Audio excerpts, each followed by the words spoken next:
심정우가 떠나던 날 서울의 아침은 서늘한 시 한 편 같았습니다. 저는 그의 넥타이를 매만져 주었죠. 작년 그의 생일에 제가 선물했던 에르메스의 짙은 남색 넥타이였습니다.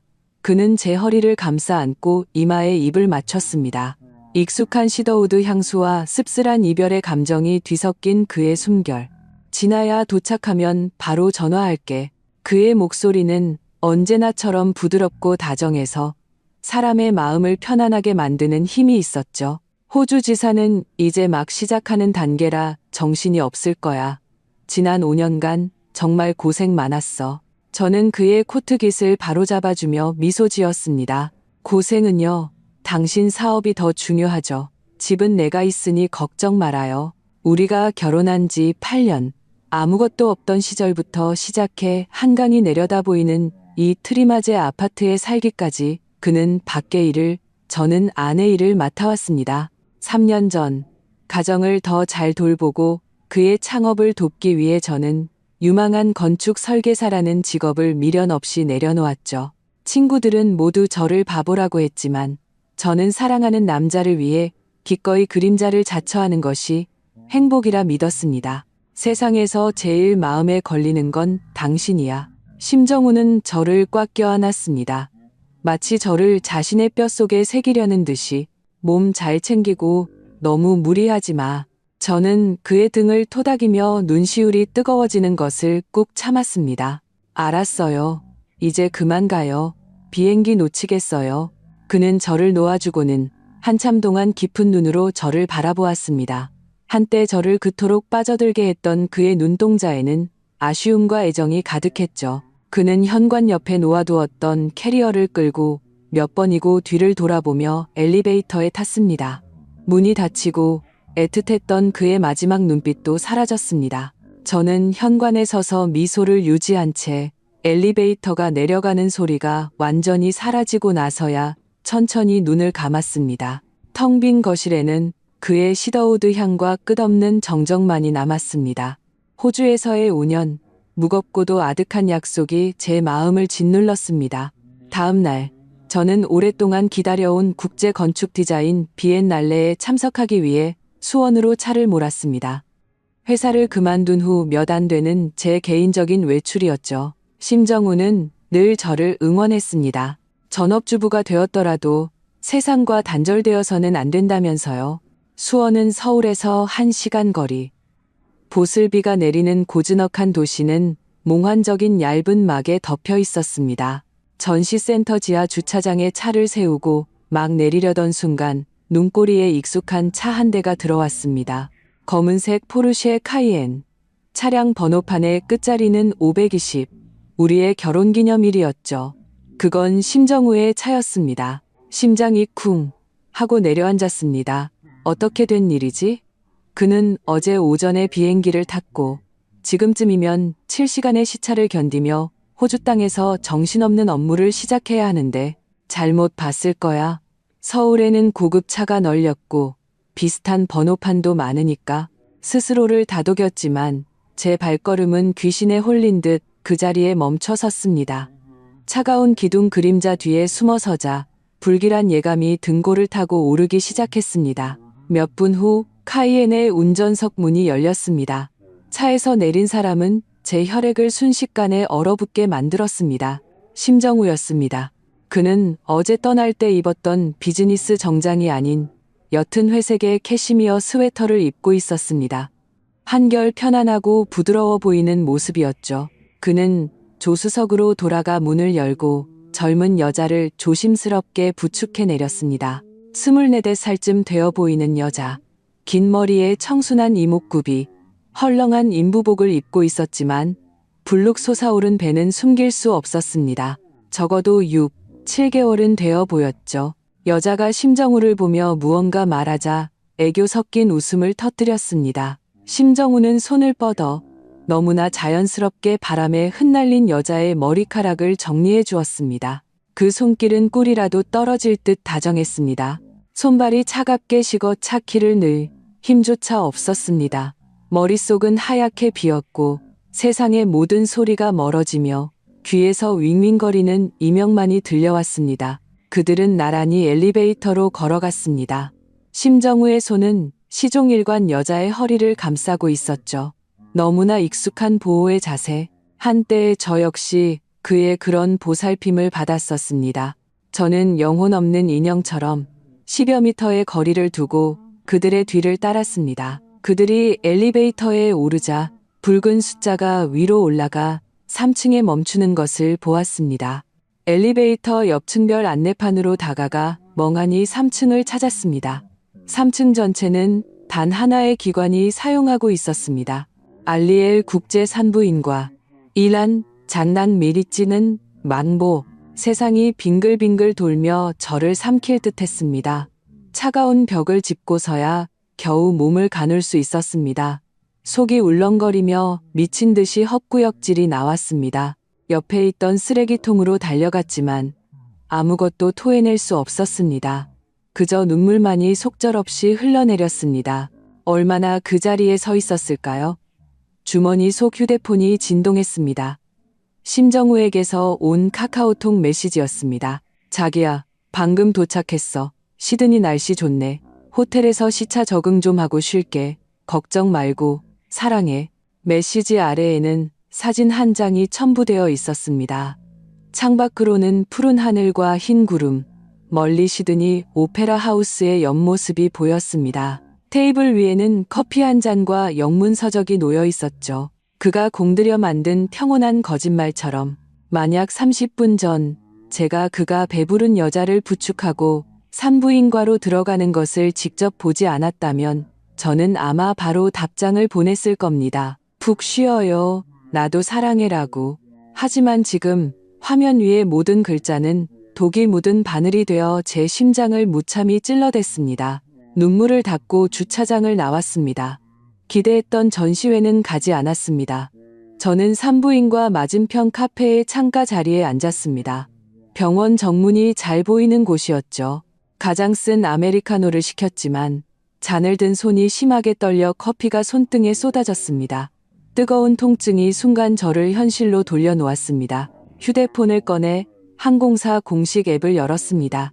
심정우가 어제 알려준 항공편 번호 M1561 서울발 시드니행. 조회 결과는 금방 나타났습니다. 붉은색 글씨가 눈을 찔렀습니다. 해당 항공편은 기상 악화로 취소되었으며 어제 정오까지 모든 승객에게 통보 완료되었습니다. 취소. 그는 떠나지 않았습니다. 떠나지 않았을 뿐만 아니라 곧 출산을 앞둔 여자와 함께 제 코앞인 수원에 머물고 있었던 겁니다. 호주의 바람은 수원의 비를 말리지 못했고 5년간의 해외 파견은 두 도시를 가로지르는 거대한 사기극이었습니다. 그 순간 제 심장은 완전히 죽어버렸습니다. 히스테리적인 질문도 가슴을 쥐어뜯는 통곡도 없었습니다. 오직 죽음과 같은 정적만이 남았죠. 마치 극한의 빙하에 던져진 화산처럼 모든 온기를 잃고 단단하고 차가운 핵만 남은 기분이었습니다. 창밖을 바라보았습니다. 빗줄기는 세상을 가두는 그물처럼 비스듬히 내리고 있었습니다. 1시간 후, 심정우가 혼자 병원에서 나왔습니다. 그는 입구에 서서 담배 한 대를 피우며 무언가 골똘히 생각하는 듯 미간을 찌푸렸습니다. 그러다 휴대폰을 꺼내 전화를 걸었죠. 저는 그의 표정이 심각함에서 부드러움으로 변하는 것을, 심지어 입가에 옅은 미소가 번지는 것까지 똑똑히 보았습니다. 전화기 너머에는 분명 그의 사랑하는 여자와 아직 태어나지 않은 그들의 아이가 있겠죠. 전화를 끊고 그는 차에 올라 시동을 걸었습니다. 검은색 카이에는 금세 빗속으로 사라졌습니다. 저는 카페에 조용히 앉아 있었습니다. 컵 속의 커피가 완전히 식을 때까지 울지 않았습니다. 표정 하나 변하지 않았죠. 그저 휴대폰을 꺼내 메모장을 열고 텅 빈 페이지에 차가운 손가락으로 한자 한자 첫 번째 할 일을 입력했습니다. 그리고 저는 차갑게 식어버린 그 쓴 커피를 남김없이 마시고 자리에서 일어났습니다. 다시 차에 앉아 룸미러에 비친 핏기 없는 제 얼굴을 보았을 때 저는 알았습니다. 한때 사랑을 위해 모든 것을 바쳤던 서진아는 오늘 이 수원의 비와 함께 죽었다는 것을. 이제 살아남은 것은 복수기였습니다. 서울 한강변의 집으로 돌아왔습니다. 현관문을 열자 센서등이 환하게 켜지며 잘 닦인 대리석 바닥에 따뜻한 노란 빛을 쏟아냈습니다. 모든 것이 제가 떠날 때와 똑같았습니다. 먼지 하나 없이 정갈했죠. 벽에는 우리의 결혼 사진이 걸려 있었습니다. 발리의 석양을 배경으로 환하게 웃고 있는 우리. 한때는 세상에서 가장 따뜻한 안식처였던 이곳이 이제는 정교하게 꾸며진 화려한 감옥처럼 느껴졌습니다. 저는 신발을 갈아 신고 늘 그랬듯 저녁을 준비하러 부엌으로 가는 대신 곧장 서재로 들어갔습니다. 심정우의 컴퓨터는 절전 모드 상태였습니다. 전원 버튼을 누르자 스위스 설산에서 함께 찍은 사진이 배경 화면으로 나타났습니다. 비밀번호는 제 생일. 그는 한 번도 바꾼 적이 없었죠. 그에게는 그것이 사랑의 습관이었을지 모르지만 지금 제게는 오만할 정도의 자신감에서 비롯된 방심으로 보였습니다. 저는 처음으로 감사를 받는 회계사처럼 우리의 결혼을 심사하기 시작했습니다. 8년간의 관계, 자산은 무엇이었을까? 제가 바친 청춘, 포기한 커리어, 그리고 온전한 신뢰와 사랑. 그렇다면 부채는 그의 거짓말, 그의 배신, 그리고 곧 태어날 그 아이. 브라우저를 열었지만 방문 기록은 깨끗하게 지워져 있었습니다. 휴지통도 텅 비어 있었죠. 심정우는 언제나 치밀한 남자였습니다. 하지만 저는 그를 저 자신만큼이나 잘 알았습니다. 그는 중요한 파일을 컴퓨터에 숨겨진 파티션에 백업해두는 버릇이 있었죠. 시간이 조금 걸려 아키텍추어라는 이름의 폴더를 찾아냈습니다. 제가 회사를 그만둔 후로는 이런 파일들을 들여다보지 않는다는 걸 알기에 이곳이 가장 안전하다고 생각했겠죠. 폴더 안에는 그의 작업 도면 몇 개와 암호가 걸린 압축 파일이 있었습니다. 비밀번호는 제 생일도 결혼기념일도 그의 생일도 아니었습니다. 저는 잠시 손을 멈추고 눈을 감았습니다. 머릿속에 그 젊은 여자의 얼굴이 스쳐 지나갔습니다. 휴대폰을 들어 주차장에서 찍었던 카이엔 사진을 확대했습니다. 흐릿했지만 앞 유리창 아래에 작은 인형 고리가 걸려있는 것이 보였습니다. 스티브 잡스의 전기를 읽었을 때 그의 딸 이름이 리사였다는 구절이 떠올랐습니다. 저는 귀신에 홀린 듯 조윤서라는 이름의 영문 철자와 함께 520을 입력했습니다. 압축 파일이 소리 없이 열렸습니다. 숨이 걸었습니다. 안에는 우리의 미래라는 이름의 폴더 하나가 있었습니다. 폴더 안에는 수십 장의 사진과 PDF 파일 하나가 들어 있었습니다. 사진 속에는 심정우와 조윤서라는 여자가 다정하게 찍은 모습들이 담겨 있었습니다. 일본의 벚꽃 아래에서 입을 맞추고 파리의 에펠탑 앞에서 포옹하고 제가 한 번도 가본 적 없는 수원의 아파트에서 함께 아기 방을 꾸미고 있었습니다. 조윤서의 배는 하루가 다르게 불러왔고 심정우가 그녀를 바라보는 눈빛은 제가 한 번도 받아보지 못한 종류의 애틋함과 사랑으로 가득했습니다. 저는 생명 없는 나무 토막처럼 차가운 손가락으로 사진을 한 장 한 장 넘겨보았습니다. 그의 소위 해외 출장과 야근은 모두 또 다른 인생을 향한 여정이었던 겁니다. PDF 파일을 열었습니다. 제목은 가족 신탁 및 자산 관리 계획안. 홍콩의 최고 로펌에서 작성한 이 계획안에는 심정우가 수혜자인 조윤서와 그들의 미래의 아이 심연우를 위해 어떻게 재산을 분배할 것인지 상세히 기술되어 있었습니다. 계획에 따르면 그는 2년 내에 우리의 혼인 기간 동안 공동으로 소유한 회사 자산, 부동산, 현금 등을 복잡한 역외 회사 조작을 통해 합법적으로 조윤서와 아이 명의의 신탁기금으로 이전할 예정이었습니다. 그리고 서진아는 이 거대한 미래 계획에서 단 한 글자도 언급되지 않았습니다. 그가 말한 5년간의 해외 파견은 이 거대한 자산 이전을 완료하기 위한 시간 벌기용 쇼에 불과했던 겁니다. 그는 저를 낡은 가구처럼 서울의 이 화려한 전시실에 안전하게 놓아두었다가 모든 값비싼 것들을 빼돌린 후에 돌아와 우린 끝났어라고 통보할 작정이었습니다. 차가운 가죽 의자에 기댄 채 온몸을 떨었습니다. 분노 때문이 아니었습니다.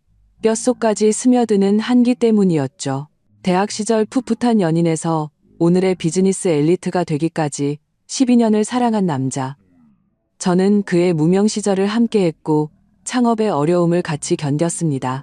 우리는 서로의 인생에서 유일한 파트너라고 믿었습니다. 하지만 그의 대차대조표 위에서 저는 이미 감가상각이 끝나 처분을 앞둔 불량 자산에 불과했습니다. 컴퓨터를 끄고 일어나 거대한 통유리창 앞으로 걸어갔습니다. 창밖으로 한강이 조용히 흐르고 건너편 강남의 불빛이 별처럼 반짝였습니다. 이 집, 이 풍경은 모두 저의 자부심이었습니다. 하지만 이제 그것들은 소리 없이 저의 어리석음을 비웃고 있었습니다. 증거가 필요했습니다. 그리고 제 모든 것을 되찾아야 했습니다. 저는 절친인 이윤주에게 전화를 걸었습니다. 그녀는 최고 로펌의 파트너 변호사로 경제 분쟁 전문이었죠. 윤주야, 나 좀 도와줘. 제 목소리는 저 자신이 듣기에도 무서울 정도로 차분했습니다. 무슨 일이야? 진아야? 목소리가 왜 그래? 임윤주의 예리한 감각이 이상을 감지했습니다. 심정우 명의로 된 정우 디자인 회사의 최근 큰 자산 변동이나 지분 담보 기록이 있는지 확인해줘. 그리고 수원에 부동산이 있는지, 또 조윤서라는 여자에 대해서도 좀 알아봐줘. 전화기 너머로 잠시 침묵이 흘렀습니다. 임윤주의 목소리가 순식간에 심각해졌습니다. 심정우, 사고 쳤어? 아니, 내가 사고를 당했어. 유리에 비친 제 창백한 얼굴을 보며 말했습니다. 그 사람 호주에 안 갔어. 수원에서 웬 임신한 여자랑 같이 있더라. 시발. 윤주가 거친 욕을 내뱉었습니다. 그 개자식. 진아야, 일단 진정하고 기다려. 내가 지금 바로 알아볼게. 절대 섣불리 행동하지 마. 그놈 찾아가서 따지지도 말고. 안 그럴 거야. 제가 나지막이 말했습니다. 따지는 건 애들이나 하는 짓이지 어른은 결과로 말하는 거니까.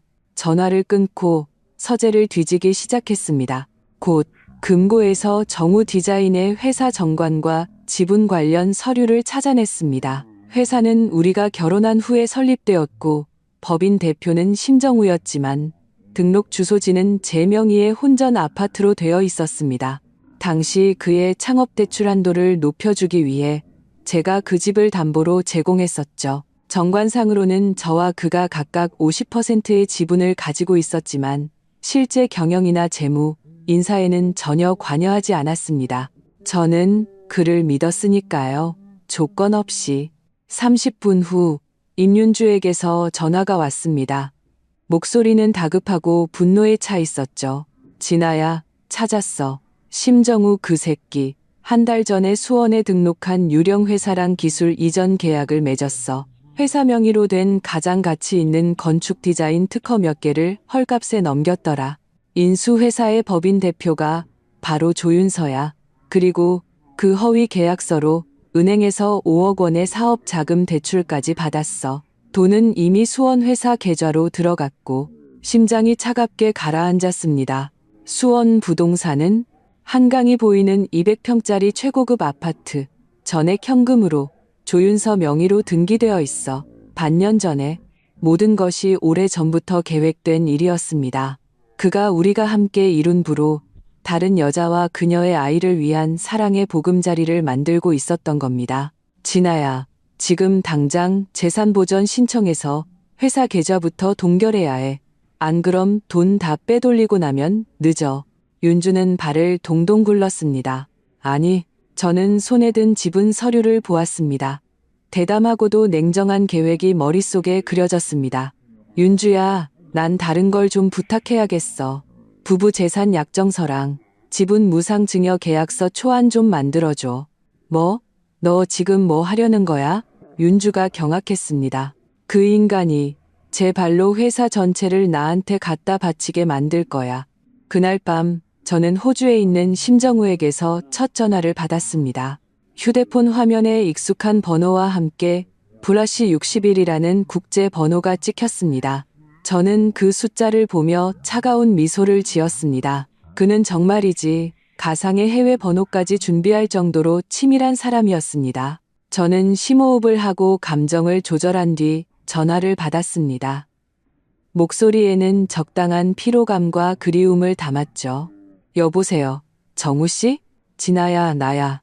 전화기 너머 그의 목소리는 의도적으로 만든 듯한 잠긴 목소리였습니다. 배경에서는 희미하게 갈매기 소리까지 들렸죠.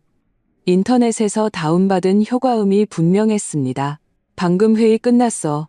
여긴 이제 아침이야. 아직 안 잤어? 당신 생각나서 잠이 안 와요. 제 연기력에 저 자신도 감탄하며 나지막이 말했습니다. 거기는 어때요? 지낼 만해요? 일은 많이 힘들죠? 괜찮아. 아직은 좀 정신없지만 팀원들이랑 손발도 다시 맞춰야 하고 프로젝트도 하나하나 정리해야지. 안고무는 단가 갓난고 무두사. 그는 한숨을 쉬며 사업에 대한 책임감과 저에 대한 미안함을 가득 담은 목소리로 말했습니다. 진아야, 너랑 5년이나 떨어져 있어야 한다고 생각하니까 마음이 너무 허전해. 어제 이 말을 들었다면 저는 마음이 아파 눈물을 흘렸을 겁니다. 제때 식사하고 몸조심하라고 신신당부했겠죠. 하지만 지금은 속이 울렁거릴 뿐이었습니다. 저는 그의 말을 받는 대신 잠시 침묵하다가 울먹이는 듯 불안한 목소리로 말했습니다. 정우 씨, 나 오늘 은행에 다녀왔어요. 은행은 왜? 그가 즉시 경계했습니다. 그냥 우리 집 재테크 상품 좀 확인해 보려고요. 알잖아요. 나 회사 그만두고 나서는 늘 불안한 거. 당신이 5년이나 떠나 있으니까 마음이 더 안 놓여서. 저는 그가 혼자 집에 남아 불안에 떠는 작은 여자의 모습을 상상할 수 있도록 절묘하게 말을 끊었습니다. 역시나 그의 말투는 금세 부드러워졌습니다. 귀여운 것을 꾸짖는 듯한 어조로 말했죠. 바보같이. 뭐가 불안해. 돈 걱정은 할 필요 없어. 내가 가기 전에 다 준비해놨잖아. 카드에 돈도 충분하고 돈은 충분한데. 저는 코를 훌쩍이며 목소리를 더욱 애처롭게 만들었습니다. 오늘 은행 직원이 그러는데 앞으로 상속세가 생길 수도 있고 부부 사이의 재산도 한쪽이 잘못되면 다른 쪽이 상속받기 엄청 복잡하고 세금도 많이 내야 한대요. 전화기 너머가 조용해졌습니다.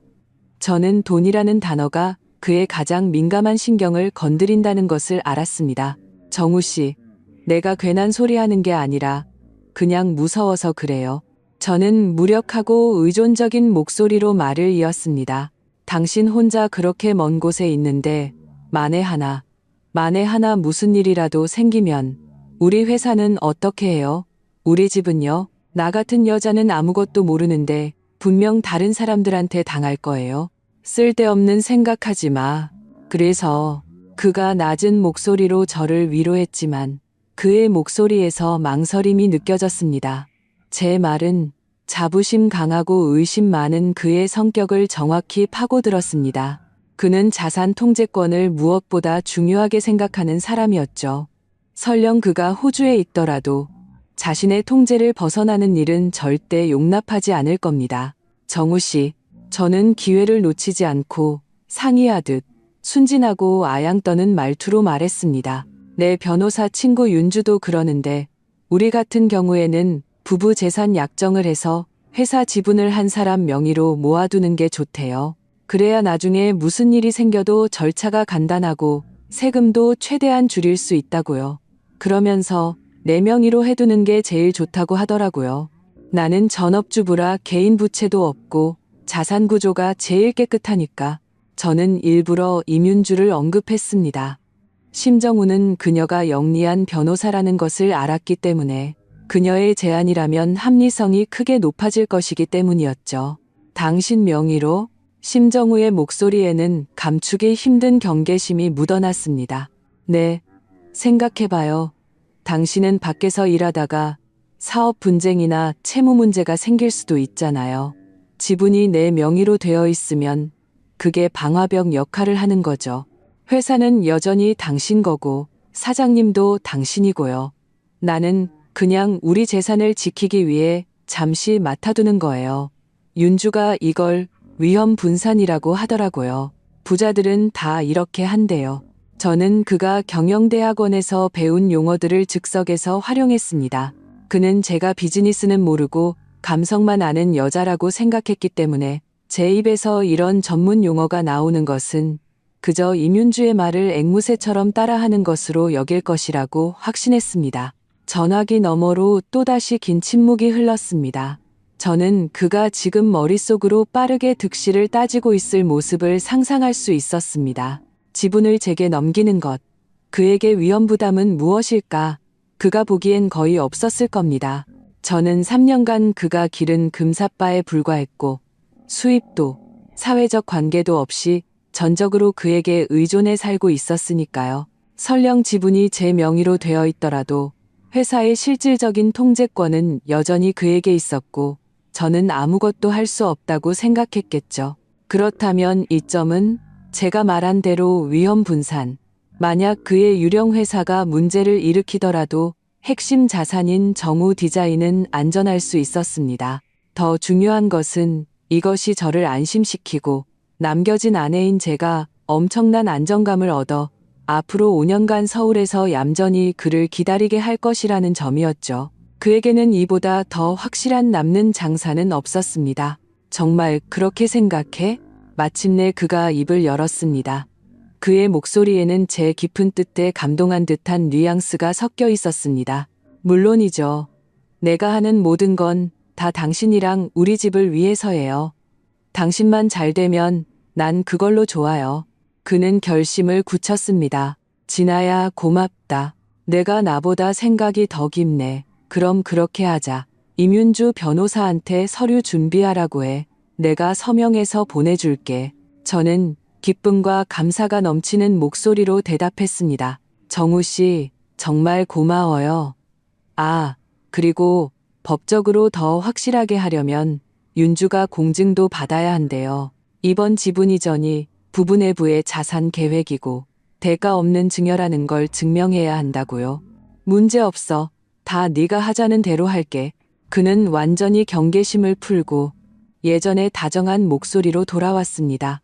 전화를 끊자 온몸의 기운이 빠져나가는 것 같았습니다. 등은 이미 식은 땀으로 축축했죠. 호랑이 굴에 들어가 호랑이를 잡는 일은 매 순간이 살얼음판을 걷는 것 같았습니다. 다음 날 임윤주가 작성한 모든 서류를 이메일로 심정우에게 보냈습니다. 그는 우리 아내 일 처리 한번 빠르네 라는 답장을 보냈습니다. 일주일 후 시드니에서 국제특송으로 소포가 도착했습니다. 안에는 심정우가 직접 서명한 지분 무상증여 계약서와 부부 재산 약정서가 들어있었습니다. 저는 즉시 서류와 그의 위임장을 들고 임윤주와 함께 공증사무소로 향했습니다. 공증인이 서류에 차가운 강철 도장을 찍는 순간 굳게 쥐었던 제 주먹이 마침내 풀렸습니다. 우리의 피와 땀으로 일군 현재 시가 총액 30억 원에 달하는 정우 디자인, 그 명의의 모든 특허, 자격, 자산은 법적으로 완벽하게 저 서진아 한 사람의 소유가 되었습니다. 저는 첫 번째, 그리고 가장 중요한 자산을 되찾았습니다. 집에 돌아와 휴대폰 메모장을 다시 열었습니다. 첫 번째 할 일 뒤에 초록색 체크 표시를 했습니다. 그리고 그 아래 새로운 글자를 입력했습니다. 두 번째 할 일, 지분 변경을 완료하자 마음속에 큰 돌덩이 하나가 내려앉았습니다. 하지만 이것은 시작에 불과했죠. 경제적 주도권은 기초일 뿐, 정신적 독립이야말로 진정한 요새라는 것을 저는 잘 알고 있었습니다. 심정우가 그토록 거리낌 없이 행동할 수 있었던 이유는 제가 그를 떠나서는 살 수 없는 존재라고 확신했기 때문입니다. 그는 제 손으로 제 날개를 꺾고 황금 새장에 가둔 뒤 제가 다시는 나는 법을 배우지 못할 것이라 믿었습니다. 그는 틀렸습니다. 저의 두 번째 할 일은 오랫동안 잊고 방치해 두었던 또 다른 나, 건축 설계사 서진아를 깨우는 것이었습니다. 서재 가장 아래 칸에서 제 모든 전공 서적과 디자인 스케치, 포트폴리오를 꺼내 들었습니다. 누렇게 바랜 도면 위에는 지난날의 영감과 꿈이 가득했습니다. 익숙한 선들을 어루만지자 몸속 깊이 잠들어 있던 무언가가 조금씩 깨어나는 것을 느꼈습니다. 사흘 동안 저는 서재에 틀어박혀 책만 읽었습니다. 놓쳤던 건축 잡지를 보고 세계적인 디자인 트렌드를 탐독하며 마른 스펀지가 물을 빨아들이듯 탐욕스럽게 지식을 흡수했습니다. 나흘째 되던 날, 거의 잊고 지냈던 번호로 전화를 걸었습니다. 신호가 한참 울린 뒤에야 나이 들었지만 힘있는 목소리가 들려왔습니다. 누구신가? 교수님, 저 서진아입니다. 목소리가 메어 나왔습니다. 주원남 교수님. 건축계의 거장이자 제 대학 시절 은사님이셨습니다. 그는 제가 본 학생 중 가장 영감이 넘치는 학생이라고 말씀하셨죠. 졸업할 때 자신이 운영하는 국제적인 설계사무소에 저를 추천하려 하셨지만 저는 사랑을 위해 심정우의 작은 회사를 선택했습니다. 제가 회사를 그만두었을 때 그는 누구보다 안타까워하며 전화를 걸어 한참을 침묵하다가 마지막에 이렇게 말했었죠. 진아야, 펜은 놓지 말거라. 진아? 아니, 자네가 웬일인가. 몇 년 만이야? 전화기 너머의 목소리는 놀라움으로 가득했습니다. 죄송해요, 교수님. 코끝이 찡해져 하마터면 눈물을 쏟을 뻔했습니다. 저 돌아가고 싶어요. 다시 도면을 그리고 싶어요. 설계를 하고 싶습니다. 간다. 제 목소리는 크지 않았지만 한 글자 한 글자에 흔들림 없는 결의가 담겨 있었습니다. 전화기 너머로 또다시 긴 침묵이 흘렀습니다. 그가 전화를 끄는 줄 알았을 때쯤 깊은 한숨 소리가 들려왔습니다. 펜은 아직 가지고 있나? 네, 그럼 됐네. 그의 목소리에는 안도감이 묻어났습니다. 돌아오게. 마침 내 손에 아주 까다롭지만 재미있는 프로젝트가 하나 있네. 자네 한번 도전해 볼 텐가? 어떤 프로젝트인데요? 수원 행궁동에 있는 고택 단지를 활성화하는 프로젝트야. 교수님이 말했습니다. 정부 주도 사업인데 역사적인 풍경은 보존하면서 새로운 상업 및 문화 기능을 불어넣어야 해. 유명한 설계사무소들이 전부 제안서를 냈지만 발주처에서 다 퇴짜를 놨다더군. 너무 기계적이고 혼이 없다고 말이야. 수원. 심장이 쿵 하고 내려앉았습니다. 또 수원. 제 사랑을 묻었지만 어쩌면 저를 다시 태어나게 할 그곳. 교수님, 제가 해보겠습니다. 안나니? 저는 망설임 없이 대답했습니다. 좋아. 교수님은 제 단호함이 마음에 드신 듯 했습니다. 다음 주 월요일에 내 사무실로 오게. 자네 생각을 가지고. 전화를 끊자마자 저는 미친 듯이 일에 몰두했습니다. 행궁동 고택단지에 대한 모든 자료를 수집하고 역사, 건축구조, 인문학적 이야기까지 파고들었습니다. 심지어 당일 바로 수원으로 차를 몰았죠. 아무에게도 연락하지 않고 혼자 우산을 든 채 그 오래된 골목을 몇 번이고 거닐었습니다. 이곳의 청석판 하나하나, 얼룩진 벽 하나하나가 제게 세월의 이야기를 속삭이는 듯 했습니다. 멀지 않은 곳에 심정우와 조윤서의 보금자리가 있는 아파트 단지가 보였습니다. 가까이 가지는 않았습니다. 그저 멀리서 한번 쳐다보고는 다시 잠든 오래된 건물들에게 모든 신경을 집중했습니다. 그 순간 저는 발주처가 원했던 혼이 무엇인지 깨달았습니다. 그것은 단순히 낡은 것을 옛 모습 그대로 고치는 것도 무작정 허물고 새로 짓는 것도 아니었습니다. 바로 공생, 낡은 육체 안에서 새로운 생명이 조화롭게 자라나 서로를 키우고 서로에게 풍경이 되어주는 것이었습니다. 저는 집에 틀어박혀 밤낮으로 도면을 그리고 모형을 만들었습니다. 배가 고프면 배달 음식을 시켰고 졸리면 소파에서 2~3시간 쪽잠을 잤습니다. 한때 심정우를 위해 영양가 있는 식단을 짜고 셔츠를 다리던 손은 이제 다시 연필과 조각칼을 쥐었습니다. 일상의 소소함에 무뎌졌던 감각들이 설계 도면의 세계에서 다시 예리하고 창의적으로 살아났습니다. 저는 전체 구역을 흐르는 시간의 정원으로 계획했습니다. 오래된 고택의 핵심인 목조 구조와 벽돌 조각은 보존하고 파손된 부분은 복원했습니다. 그리고 넓은 통유리와 미니멀한 강철 구조를 이용해 서점, 카페, 디자이너 숍 같은 현대적인 상업 공간을 교묘하게 삽입했죠. 새로운 것과 오래된 것, 투명함과 묵직함이 강렬한 대화를 나누도록 했습니다. 그 사이를 잇는 복도와 마당에는 디지털 아트와 인터랙티브 조명을 설치해 방문객들이 시공간의 교차를 느끼게 했습니다. 제 디자인 컨셉은 폐허 위에 피는 새로운 생명이었습니다. 일주일 후, 저는 두꺼운 손도면 뭉치와 직접 만든 건축 모형 2개를 들고 서울의 오래된 동네에 있는 교수님 사무실로 향했습니다. 이른에 가까운 교수님은 머리가 희끗했지만 정신은 맑았습니다. 그는 저를 보는 대신 제 손에 들린 도면과 모형으로 곧장 시선을 옮겼습니다.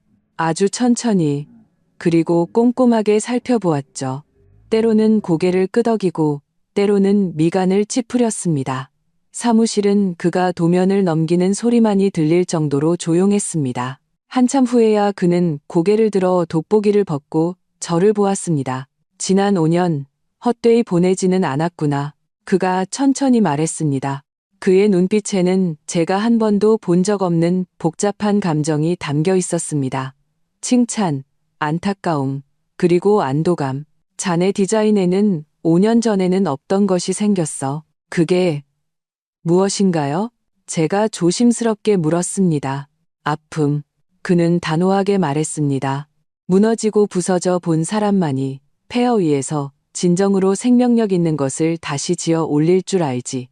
진아야, 내 디자인에 이제 혼이 담겼구나. 그 순간 억눌렀던 눈물이 마침내 터져 나왔습니다. 교수님은 저를 위로하는 대신 휴지 한 장을 건네고는 수화기를 들었습니다. 여보세요. 수원문화관광과 장 국장님이신가? 나 주원남이요.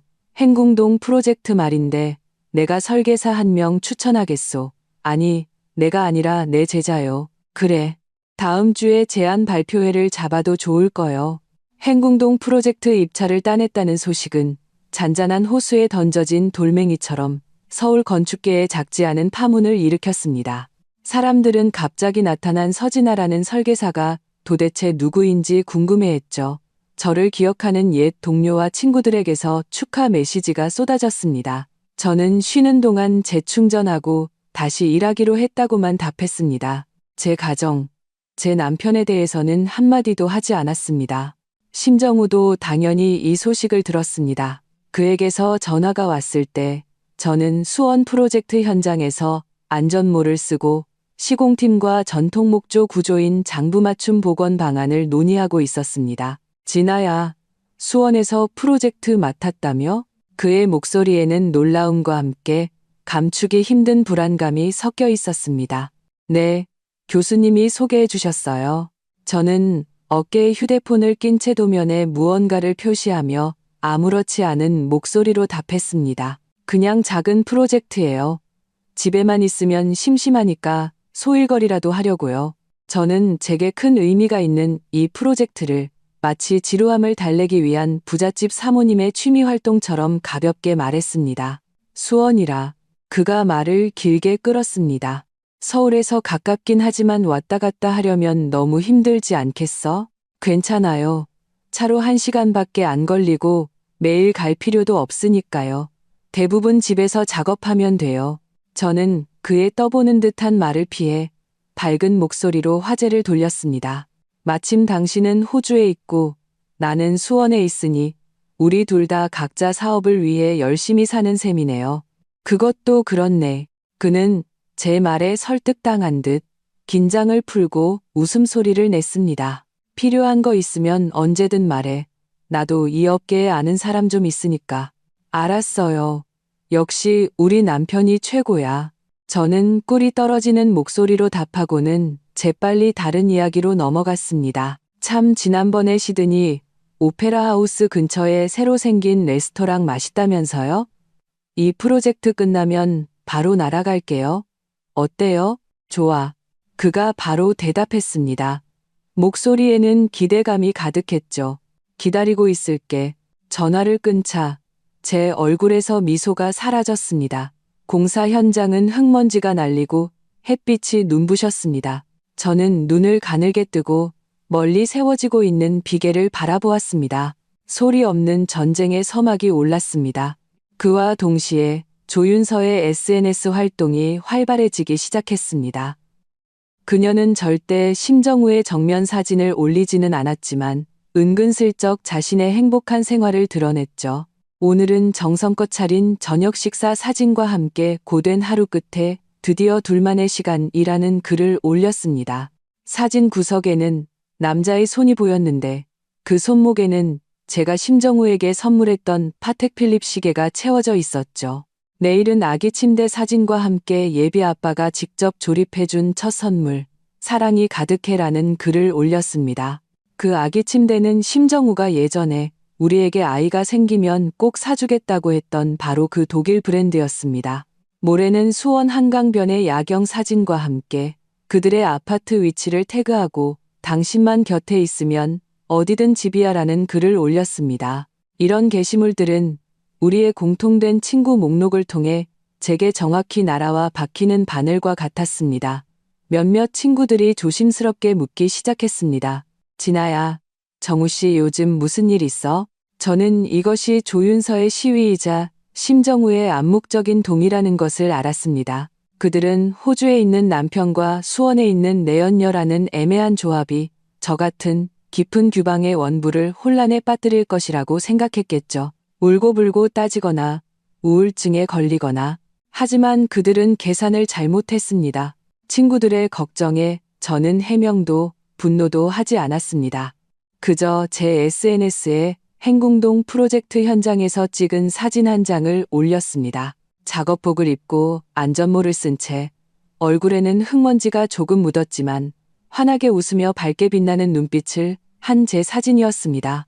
배경으로는 고풍스럽고 아름다운 처마와 한창 공사 중인 현대적인 강철 구조물이 보였죠. 저는 짧은 글을 덧붙였습니다. 좋아하는 일을 하는 매일이 반짝인다. 그리고 제게 질문했던 친구들의 댓글 아래 가장 친한 친구에게 반쯤 농담조로 답글을 달았습니다. 아, 그 여자분이 올린 시계 말이야? 나도 낯이 익네. 작년에 유행했던 고급 짝퉁인가 봐. 우리 정우 씨도 며칠 전에 요즘 짝퉁 기술 진짜 좋아졌다고 그러던데. 그 사람 지금 호주에서 발에 땀나게 바쁜데 연애할 시간이 어디 있겠어. 괜히 남의 남편한테 이상한 소문 내지 마. 제 답글은 엄청난 파장을 일으켰습니다. 고급 짝퉁이라는 네 글자는 조윤서의 뺨을 후려치는 소리 나는 따귀와 같았습니다. 그녀가 공들여 만든 정실부인 분위기는 순식간에 우스꽝스러운 1인극으로 전락했습니다. 가짜 명품으로 허영심을 채우는 상간녀와 아무것도 모르는 본처, 승패는 명확했죠.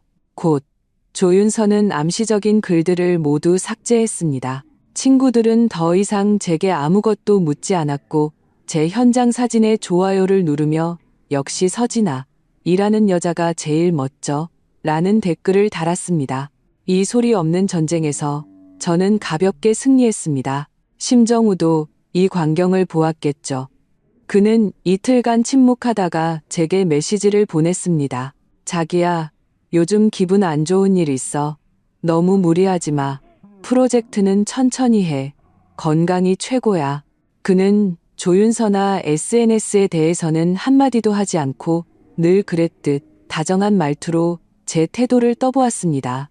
저는 답장했습니다. 기분 좋은데 메일이 총싯해. 그냥 당신이 좀 보고 싶어서 그래. 그리고 새로 찍은 사진 한 장을 첨부했습니다. 제 사무실 책상 한쪽을 찍은 사진이었죠. 책상 위에는 행궁동 프로젝트 설계 도면이 놓여 있었고 그 옆에는 스위스 설산에서 찍은 우리의 사진이 액자에 담겨 있었습니다. 저는 그가 보란 듯이 그가 없는 동안 제가 시들지 않고 오히려 더 멋지게 살고 있다는 것을 보여주고 싶었습니다. 일을 하면서도 여전히 그를 그리워하고 우리의 사랑을 지키고 있다는 것을 보여줘야 했습니다.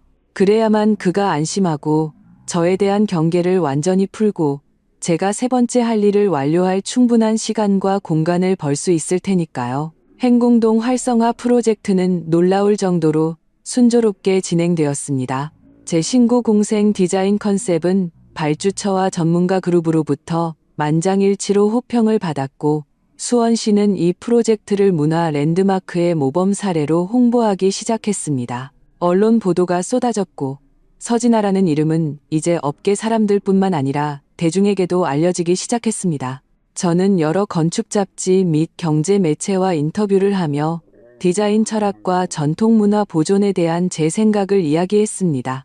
카메라 앞에 설 때마다 저는 완벽하게 준비된 모습으로 독립적이고 자신감 넘치는 전문 여성 건축가의 이미지를 보여주었습니다. 저는 더 이상 심정우의 그늘에 가려진 심사모님이 아니었습니다.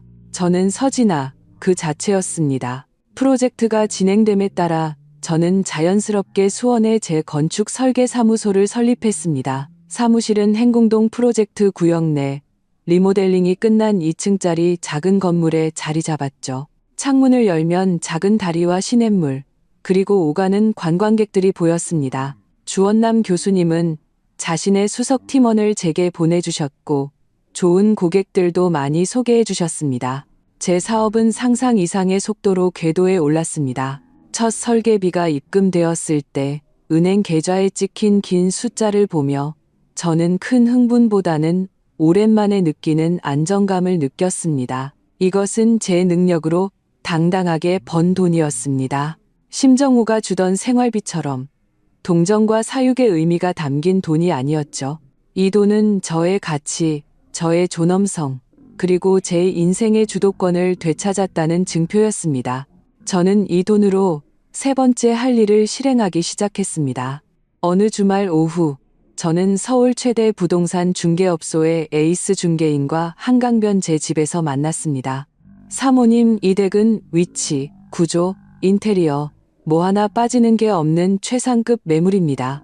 왕 팀장은 제가 내온 차를 마시며 감탄을 금치 못했습니다. 현재 시가로 최소 100억 원은 훌쩍 넘을 텐데 정말 파실 생각이십니까? 네, 저는 고개를 끄덕이며 5년간 살았던 이 집을 조용히 둘러보았습니다. 이곳에 가구 하나, 그림 한 점 모두 심정우와 함께 고른 것이었습니다. 벽지 색깔, 바닥재 하나까지 우리의 논쟁과 타협의 결과물이었죠. 사랑의 흔적으로 가득한 이곳이 이제는 저를 질식시킬 것 같았습니다. 남편이 호주로 파견을 가서 5년은 있어야 돌아와요. 그리고 최근에 어머니 건강이 안 좋아지셔서 돌봐드릴 사람이 필요하고요. 수원에 사무실까지 열어서 이렇게 큰 집을 관리할 여력이 없네요. 저는 완벽한 이유를 만들어냈습니다. 그래서 어머니 댁 근처에 좀 더 작은 집으로 옮기려고요. 왕 팀장은 이해한다는 듯 고개를 끄덕이고는 전문가답게 물었습니다. 그럼 희망하시는 가격대가 있으신지요? 90억 원. 저는 그가 놀랄 만한 액수를 제시했습니다. 대신 조건이 하나 있습니다. 말씀하십시오. 매매 계약이 완료된 후 제가 1년간 세입자로서 이 집에 계속 거주할 수 있도록 해주셨으면 합니다. 월세는 시세대로, 아니, 조금 더 높게 드릴 수도 있습니다. 왕 팀장은 당황한 표정을 지었습니다. 10년 넘게 이 일을 하면서 별의별 요구를 다 받지만 자기 집을 팔고 다시 새들어 사는 경우는 처음이었죠. 사모님, 그건 좀 개인적인 물품이나 수집품 중에 당장 옮길 곳이 마땅치 않아서요. 그리고 이 집에 오래 살아 정이 들어서 적응할 시간이 좀 필요합니다. 저는 진심이 담긴 눈빛으로 미소 지으며 설명했습니다. 이 조건 때문에 구매자가 망설일 수 있다는 걸 알아요. 그래서 가격을 이렇게나 낮춘 거고요. 왕 팀장님 능력이라면 분명 적합한 구매자를 찾아주실 거라고 믿습니다. 큰 보상 앞에서는 용감해지는 법. 왕 팀장의 눈이 빛났습니다. 그는 이것이 자신의 연간 실적을 갈아치울 엄청난 계약이라는 것을 직감했죠. 걱정 마십시오, 사모님. 제가 반드시 성사시키겠습니다. 그는 가슴을 치며 장담했습니다. 왕 팀장을 보내고 저는 텅 빈 거실에 홀로 섰습니다. 석양이 거대한 창을 통해 들어와 바닥에 긴 그림자를 드리웠습니다. 벽에 걸린 거대한 결혼사진 속 심정우는 의기양양했고 저는 꽃처럼 활짝 웃고 있었습니다. 저는 사진 앞으로 다가가 그의 잘생긴 얼굴 위로 손가락을 스쳤습니다. 정우 씨, 당신은 아마 평생 상상도 못할 거야. 당신이 그렇게나 비우고 싶어 했던 이 집이 내 손으로 팔리게 될 줄은, 당신이 철옹성 같다고 믿었던 후방 기지가 곧 폐허로 변하게 될 거야. 아니, 폐허가 아니지. 완벽하고 화려한 재생을 맞이하게 될 거야. 그리고 그 재생은 당신 모든 악몽의 시작이 될 거고, 저는 손을 거두고 다른 번호로 전화를 걸었습니다. 네, 이 반장님이시죠? 저 서진아입니다. 네, 행궁동 프로젝트 설계사요. 개인적으로 부탁드릴 일이 있어서요. 철거 및 재건축 공사인데 시간은 쏜살같이 흘러 2년이 지났습니다. 그 2년 동안 제 삶은 천지개벽 수준으로 변했습니다. 수원 행궁동 프로젝트는 대성공을 거두며 고택 재생의 교과서적인 사례가 되었고 서진아라는 이름은 건축계에서 명성을 떨쳤습니다. 제 사무소는 쉴 새 없이 바빴고 여러 랜드마크급 문화 프로젝트를 연달아 수주했습니다. 저는 더 이상 주원남 교수님의 인맥에 의존하지 않고 제 작품과 실력으로 단단히 자리를 잡았습니다. 저는 서울과 수원을 오가며 바쁘고 충실한 나날을 보냈습니다. 다시 운동을 시작했고 일주일에 3번 요가와 필라테스를 하며 몸과 마음을 최상의 상태로 유지했습니다. 사교계도 넓어져 예술가, 큐레이터, 대학 교수 등 흥미로운 사람들을 많이 만났죠. 제 세상은 더 이상 한 남자와 집 한 채에 갇혀있지 않았습니다. 심정우는 호주에 있는 자신의 역할에 점차 익숙해진 듯 보였습니다. 우리의 통화는 처음에는 일주일에 2~3번에서 한두 주에 한 번으로 나중에는 한 달에 한 번도 채 하지 않게 되었습니다. 통화 내용도 일이 바쁘다, 스트레스가 심하다, 몸조심해라 같은 형식적인 말들 뿐이었죠. 저는 그가 수원에서도 바쁘게 지낸다는 것을 알고 있었습니다. 조윤선은 1년 반 전에 그에게 아들을 낳아주었죠. 임윤주를 통해 고용한 사설탐정에게서 아이의 출생증명서 사본을 받았습니다. 아버지 란에는 심정우라는 이름이 선명하게 적혀 있었습니다. 그는 그 아이를 위해 20억 원에 달하는 성장 신탁 기금까지 만들어 주었습니다. 자금 출처는 그가 예전에 정우 디자인에서 빼돌렸던 바로 그 돈이었습니다. 그는 모든 것이 자신의 통제하에 있다고 믿었습니다. 제가 서울이라는 화려한 감옥 속에서 그의 영광스러운 귀환을 기다리는 순종적인 장식품으로 완전히 길들여졌다고 생각했겠죠.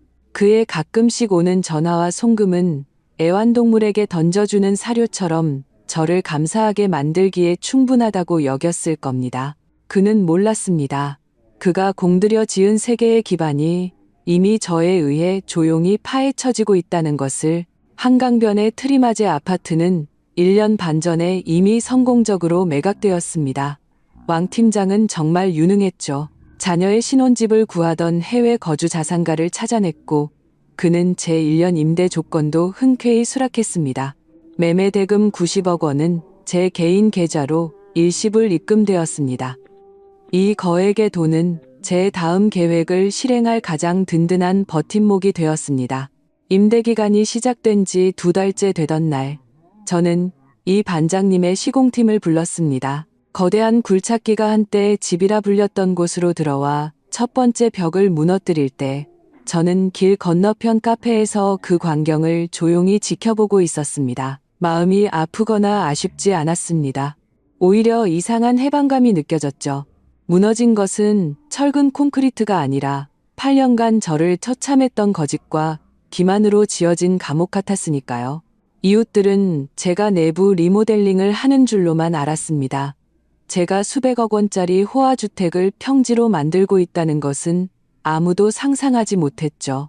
이후 10개월 동안 그 땅 위에는 완전히 새로운 건물이 불사조처럼 잿더미 속에서 솟아올랐습니다. 그것은 제 최신 설계 철학에 따라 지어진 작지만 극도로 현대적인 개인 미술관이었습니다. 건물 전체는 노출 콘크리트, 유리, 그리고 내후성 강판으로 구성되어 선이 간결하고 힘이 넘쳤습니다. 거대한 통유리는 외부의 햇빛과 강경치를 최대한 실내로 끌어들여 공간을 투명하고 명상적으로 만들었습니다. 저는 그곳에 신생신성 갤러리라는 이름을 붙였습니다. 이것은 심정우에게 그리고 저 자신에게 주는 큰 선물이었습니다. 1년의 임대 기간이 끝나자 갤러리의 골조와 내부 인테리어도 모두 완성되었습니다. 집을 판 돈으로 모든 공사 비용을 충당하고도 상당한 금액이 남았습니다. 저는 더 이상 제 것이 아닌 그곳에서 나와 근처 서비스 아파트를 임대했습니다. 그리고 갤러리 개관전을 준비하기 시작했습니다. 국내외 아방가르드 예술가 10여 명에게 연락해 개관전의 작품을 출품해달라고 요청했습니다. 전시 주제는 파괴와 생성포 유리로 직접 기획했죠. 전시 홍보 포스터에는 제가 직접 쓴 문구가 들어갔습니다. 모든 끝은 새로운 시작을 잉태한다. 폐허 위에서 우리는 공간뿐만 아니라 자아를 재건한다. 개관, 파티 초대장은 제가 아는 모든 사람에게 보냈습니다. 건축계의 원로들, 예술계 친구들, 협력했던 고객들, 그리고 우리의 공통된 친인척들까지, 물론 심정우에게는 보내지 않았습니다. 하지만 저는 그가 반드시 알게 될 것이라는 걸 알고 있었습니다. 저는 신생 갤러리 2층 테라스에 서서 한강을 오가는 배들을 바라보았습니다. 마음은 평온했죠. 갤러리 내부에서는 스태프들이 마지막 전시 준비에 한창이었습니다. 유리돔을 통해 들어온 햇빛이 예술품 위로 쏟아지며 빛과 그림자가 어우러져 숨막히게 아름다웠습니다. 2년 전 저는 이곳에서 한 남자의 위선적인 뒷모습과 부서진 결혼 생활을 보았습니다. 2년 후 저는 이곳에서 저 자신만의 새로운 세상을 보고 있습니다. 휴대폰을 꺼내 사설탐정이 보낸 최신 보고서를 확인했습니다. 심정우는 최근 초조해 보인다고 했습니다. 해외 계좌로 자금을 빈번하게 이체하기 시작했고 다음 주 서울행 비행기표를 이미 예매했다고 합니다. 보고서 마지막에는 사진 한 장이 첨부되어 있었습니다. 조윤서가 한 살배기 남자아이를 안고 수원 공원에서 놀고 있는 모습이었죠. 심정우는 옆에서 활짝 웃고 있었습니다. 그는 때가 무르익었다고 생각하는 모양입니다. 돌아와서 저와 단판을 지을 때가 되었다고. 그는 자신의 새로운 가족을 데려와 제 과거를 끝내려 하겠지만 제가 이미 그의 모든 미래를 묻을 정교한 무덤을 준비해 놓았다는 것은 꿈에도 모르겠죠. 저는 휴대폰을 넣고 강바람 섞인 공기를 깊이 들이마셨습니다. 심정우, 집으로 돌아온 걸 환영해. 신생 갤러리 건설은 지난 2년간 제가 가장 집중하고 헌신한 일이었습니다. 그것은 단순한 건축 프로젝트가 아니라 제 인생에 대한 은유이자 배수진을 친 완전한 재창조였습니다. 집을 팔아 90억 원이라는 거금을 손에 넣은 후 저는 서두르지 않았습니다. 먼저 자산을 재배치했죠.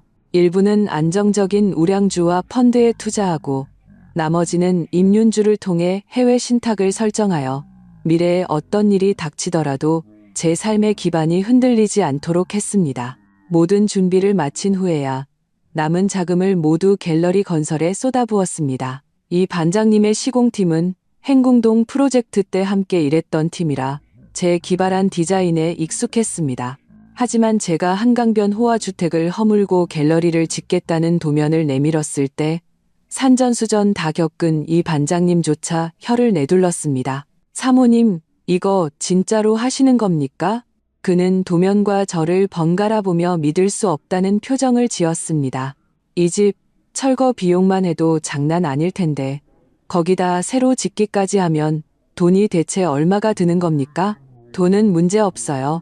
제가 차분하게 말했습니다. 최고의 자재와 최고의 기술만 있으면 됩니다. 이 반장님, 제 요구는 딱 하나예요. 1년 안에 이 도면을 현실로 만들어주세요. 문제 없습니다. 자사로산내 사오리미는 이 반장님은 호탕한 사람이었습니다. 제 단호한 태도를 보고는 더 이상 묻지 않고 가슴을 치며 장담했죠. 돈만 준비되면 도면보다 더 멋지게 지어드리겠습니다. 그렇게 저의 8년 결혼 생활의 기억이 담겼던 그 땅 위에서 거대한 신생이 시작되었습니다. 철거 작업은 한 달간 진행되었습니다. 굴착기의 굉음 속에서 마지막 내력벽이 무너져 내릴 때 저는 위선적인 추억으로 가득 찼던 그 집이 잿더미로 변하는 것을 직접 지켜보았습니다. 그 순간 수년간 제 마음을 짓눌렀던 무거운 족쇄가 산산조각 나는 것 같았습니다. 기초공사, 골조 타설, 철골 구조물 설치까지 모든 과정에 제가 직접 참여했습니다. 저는 이 건물을 제 가장 중요한 작품처럼 다뤘죠. 매일 공사 현장에 머물며 인부들과 함께 도시락을 먹고 모든 시공 디테일을 논의했습니다. 피부는 까맣게 탔고 손에는 굳은 살이 박였지만 저는 그 어느 때보다 힘이 넘치는 것을 느꼈습니다. 갤러리에 사용된 자재는 모두 최고급이었습니다. 외벽에 노출 콘크리트는 일본에서 특별 주문 제작했고 거푸집의 이음새와 타설 기술에 심혈을 기울여 실크처럼 매끄러운 질감을 구현했습니다. 거대한 유리벽은 독일에서 수입한 3중 접합 초백색 유리를 사용하여 최상의 채광과 함께 자외선과 소음을 차단했습니다. 각 전시실을 잇는 나선형 계단은 한 장의 내후성 강판을 통째로 절단하고 접어 만들어 조각품 같은 느낌을 주었습니다. 심정우는 아마 상상도 못할 겁니다. 그가 저를 속이고 안심시키기 위해 주었던 그 생활비, 그가 당연하게 여겼던 부양이 결국 이 무덤을 짓는 벽돌 한 장, 쇠못 하나가 되었다는 것을. 이것은 단순한 갤러리가 아니었습니다. 이것은 저의 선언문이자 굴욕적이었던 과거와의 작별이며 제 미래에 대한 선포였습니다. 갤러리 내부 인테리어 단계에 접어들면서 저는 개관전을 준비하기 시작했습니다. 세계 각지를 날아다니며 제가 오랫동안 존경해온 예술가들을 만났습니다. 저는 그들에게 제 이야기와 신생 갤러리의 이념을 설명했고 제 진심과 디자인은 그들의 마음을 움직였습니다. 많은 유명 예술가들이 파격적으로 제 개관전을 위해 그들의 대표작을 내주기로 동의했습니다. 수억 원을 호가하는 예술품들이 상자에 담겨 서울로 운송되고 갤러리 전시실에 조심스럽게 배치될 때 저는 저의 세 번째 할 일, 이 완벽하게 마무리되고 있다는 것을 알았습니다. 이 세 가지 일은 서로 긴밀하게 연결되어 있었습니다. 첫 번째, 지분 회수. 이것은 그의 경제적 생명줄을 끊는 것이었고 우리의 공동재산으로 내연녀를 부양하려던 그의 계획을 완전히 파산시키는 것이었습니다. 두 번째, 사업 재개. 이것은 정신적 독립이었고 제가 더 이상 누군가의 부속품이 아니라 그와 동등하게 심지어 그를 내려다볼 수 있는 서진아가 되는 과정이었습니다. 세 번째, 갤러리 건설. 이것은 최후의 일격이었습니다. 저는 그가 자기 것이라고 믿었던 호화주택을 팔았을 뿐만 아니라 그 돈을 그가 영원히 손댈 수 없지만 그의 실패를 끊임없이 상기시키는 불멸의 예술품으로 바꾸어 놓았습니다. 저는 그의 꿈의 집을 그의 모든 거짓말과 야망을 묻는 무덤으로 만들었습니다. 그날 저는 갤러리에서 마지막 조명 각도를 조절하고 있었습니다. 임윤주에게서 전화가 왔습니다. 진아야, 사설탐정한테서 연락 왔어. 그녀의 목소리에는 흥분이 묻어났습니다. 심정우 사흘 뒤 서울행 비행기표 예매했대. 동방항공 MU530. 수원에서 출발하는 비행기야. 그리고 좌석을 2개 예매했어. 다른 승객 이름은 조윤서. 아이는? 아기표는 여권으로 예매해서 시스템 조회가 안 된대. 근데 탐정이 조윤서가 유아용품점에서 휴대용 아기용품 사는 걸 봤다고 하더라. 데리고 오는 게 확실해. 드디어 단판을 지으러 오는군. 저는 눈앞에 완벽한 전시실을 보며 차분하게 말했습니다. 그럼 너는 준비 다 됐어? 윤주가 걱정스럽게 물었습니다. 만반의 준비를 마쳤지. 이제 주인공만 등장하면 돼. 저는 웃으며 말했습니다. 윤주야, 개관 파티 날 나 대신 최고의 변호인단 좀 모셔와줘. 뭐 하려고? 현장에서 이혼 서류라도 쓰게? 저는 거대한 통유리창 앞으로 걸어가 반짝이는 한강을 내려다보았습니다. 서울의 모든 명사들 앞에서 그에게 아주 특별한 선물을 주려고 평생 잊지 못할 파산 선물 세트. 심정우가 서울로 돌아오기 사흘 전 저는 불안감 없이 오히려 폭풍 전야의 고요함을 느꼈습니다. 갤러리 개관 준비를 차질 없이 진행하며 사설탐정 장 팀장을 조용한 찻집에서 만났습니다. 그는 2년간 심정우의 비밀을 파헤쳐준 믿음직한 조력자였죠. 장 팀장은 두꺼운 서류 봉투를 제게 건넸습니다. 안에는 심정우를 겨눌 완벽한 증거들이 정리되어 있었습니다. 첫 번째는 정우디자인과 그의 유령회사 윤서문화 간의 허위기술 이전 계약서 사본과 자산 가치를 고의로 낮추라고 지시하는 그의 목소리가 담긴 녹음 파일이었습니다. 두 번째는 회사 재무제표를 조작해 은행에서 5억 원을 대출받은 서류 일체였습니다. 이는 명백한 사기 대출의 증거였죠. 세 번째는 그 5억 원의 자금 흐름을 추적한 자료로 모든 돈이 조윤서의 부동산과 그녀 가족의 계좌, 그리고 사생활을 위한 신탁으로 흘러들어간 기록이었습니다. 네 번째는 더욱 충격적이었습니다. 그가 지난 2년간 여러 사채업자와 거래한 기록이었죠. 그는 회사 돈을 빼돌린 것도 모자라 사채까지 끌어다 위험한 해외 부동산 프로젝트에 투자했다가 실패해 거의 100억 원에 달하는 빚을 지고 있었습니다. 저는 그가 왜 이 시점에 서둘러 돌아오려는지 이제야 완벽하게 이해했습니다. 그는 때가 무르익어서가 아니라 막다른 길에 몰렸던 겁니다. 그는 돈이 필요했고 저와 제 명의의 재산이 그의 마지막 구명줄이었던 거죠. 봉투 안에는 심정우와 조윤서, 그리고 아이의 행복한 모습이 담긴 사진들도 있었습니다. 이 사진들은 그의 혼인 파탄 책임을 입증할 결정적 증거가 될 것이었습니다. 장 팀장님 수고하셨습니다. 저는 모든 서류를 챙기고 미리 준비한 봉투를 건넸습니다. 이건 잔금이고 이건 감사의 표시입니다. 별 말씀을요. 제가 이 일을 오래 했지만 사모님처럼 냉철하고 대담한 분은 처음 봅니다. 과찬이세요. 저는 제 것을 되찾으려는 것뿐입니다. 찻집을 나와 바로 임윤주의 로펌으로 향했습니다. 모든 증거를 본 윤주는 산전수전 다 겪은 베테랑 변호사임에도 불구하고 혀를 내둘렀습니다. 진아야, 이건 그냥 이혼 소송이 아니야. 사기, 횡령, 재산은닉, 이 죄명들이면 감옥에서 평생을 보낼 수도 있어. 정말 여기까지 갈 생각이야? 윤주의 눈에는 걱정이 가득했습니다. 저는 잠시 침묵했습니다. 수원의 산부인과 앞에서 조윤서를 부축하던 그의 다정한 모습과 지난 2년간 홀로 밤새워 도면을 그리고 뜨거운 햇볕 아래 공사장을 누볐던 제 모습이 스쳐 지나갔습니다. 윤주야. 저는 그녀의 눈을 똑바로 보며 흔들림 없는 목소리로 말했습니다. 그가 5년짜리 사기극을 꾸미고 나를 쓰레기처럼 버리려 했을 때 그는 내 인생이 망가질 거라는 생각은 했을까? 윤주는 더 이상 아무 말도 하지 않고 제 손을 꽉 잡아주었습니다. 알았어. 개관 파티 날 우리 로펌 최고의 형사, 상사 전문 변호사 팀을 데리고 갈게. 그놈이 나타나기만 하면 절대 그냥 돌려보내지 않을 거야. 모든 준비는 끝났습니다. 이제 저는 그저 자신만만한 사냥꾼이 제가 파놓은 화려한 함정 속으로 걸어 들어오기만을 기다리면 되었습니다. 심정우가 돌아오기 전날 밤 시어머니께 전화가 왔습니다. 지난 2년간 저는 변함없이 일주일에 한 번씩 찾아뵙고 생활용품을 챙겨드리며 아무 일 없는 듯 행동했습니다. 진아야, 내일 시간 괜찮으면 집에 와서 밥 먹고 가렴. 네가 좋아하는 비둘기탕 끓여놨다. 어머니의 목소리는 여느 때처럼 다정했지만 저는 직감했습니다. 무언가 특별한 일이 있다는 것을. 다음 날 오후 갤러리 일을 마치고 시댁으로 향했습니다.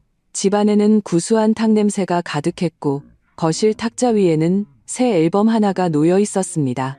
앨범에는 갓난아기부터 아장아장 걷는 아이까지 통통하고 귀여운 남자아이의 사진들로 가득했죠. 어머님, 이 아이는 누구예요? 아, 우리 먼 친척 손주란다. 귀엽지? 역시 집에는 아이가 있어야 활기가 돌아. 너희도 이제 슬슬 서둘러야지. 어머니는 제 눈치를 살피며 말했습니다. 저는 속으로 냉소했지만 겉으로는 슬픈 표정을 지으며 말했죠. 어머니, 아시다시피 3년 전에 유산한 뒤로 제 몸이. 어머니는 화제를 돌리며 제게 옥팔찌가 담긴 상자를 건넸습니다. 시할머니에게 물려받은 며느리에게 대대로 전해지는 갑오였죠. 정우가 밖에서 고생이 많아. 너희 부부가 서로 이해하고 살아야 한다. 앞으로 무슨 일이 있든 너는 우리 심씨 집안 며느리야. 어머니의 말에는 모든 의미가 담겨 있었습니다. 심정우가 이미 모든 것을 이야기했고 그녀는 제게 가문의 명예를 위해 모든 것을 감내하라고 압박하고 있었습니다. 저는 더 이상 거절하지 않고 팔찌를 받았습니다. 네, 어머님, 저 어떻게 해야 할지 알아요. 집을 나와 차 안에서 저는 그 차갑고 아름다운 옥팔찌를 바라보았습니다. 마치 정교하게 만들어진 족쇄 같았죠. 임윤주에게 메시지를 보냈습니다. 사냥감이 미끼를 물기 시작했어. 알았어. 총은 이미 장전됐어. 그날 밤 심정우에게서 전화가 왔습니다. 그는 흥분된 목소리로 호주 프로젝트가 조기 종료되어 모레 귀국한다고 말했습니다. 공항에 마중 나오겠다는 저를 만류하며 집에 엄청난 서프라이즈를 준비했으니 기다리라고 했죠. 알았어요. 기다릴게요. 앤리, 오늘스. 저는 부드럽게 대답하고 전화를 끊었습니다. 창밖의 어둠을 보며 제 입가에는 얼음장 같은 미소가 번졌습니다. 그래, 정우 씨. 우리 둘 다 인생의 새로운 장을 시작하게 될 거야. 다만 당신의 새 장은 감옥에서, 내 새 장은 햇살 아래에서 시작된다는 게 다를 뿐이지. 심정우가 귀국하기 바로 전날 밤 병원에서 다급한 전화가 걸려왔습니다. 시어머니가 급성 심근경색으로 위독하다는 것이었죠. 저는 즉시 병원으로 달려가면서도 이 모든 것이 너무나 시기적절하게 벌어진다는 사실에 의심을 떨칠 수 없었습니다. 임윤주에게 병원과 심정우의 관계를 조사해달라고 부탁했죠. 병원에 도착하니 의사는 상황이 매우 심각하다며 5천만 원이 드는 심장수술 동의서에 서명하라고 저를 재촉했습니다. 바로 그때 심정우에게서 전화가 왔습니다. 저는 통화 녹음 버튼을 눌렀습니다.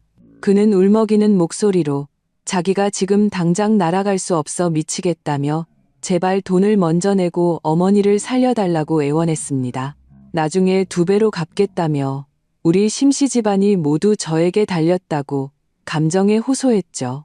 저는 그의 말을 끊고 냉정하게 물었습니다. 정우 씨, 당신이 연락한 의사, 당신 대학 선배 맞죠? 그리고 그분 부인이 수원 알리엘 산부인과 주주 중 한 명이고요. 어머니는 그냥 가벼운 폐렴이었어요. 며칠 전 건강검진 결과지도 내가 봤는데 심장은 아주 튼튼하시다고요. 돈 때문에 당신 친어머니 목숨을 가지고 연극을 해요? 전화기 넘어가 침묵에 잠겼습니다. 그는 당황하여 저를 비정한 사람으로 몰아가며 도덕적으로 비난하기 시작했습니다.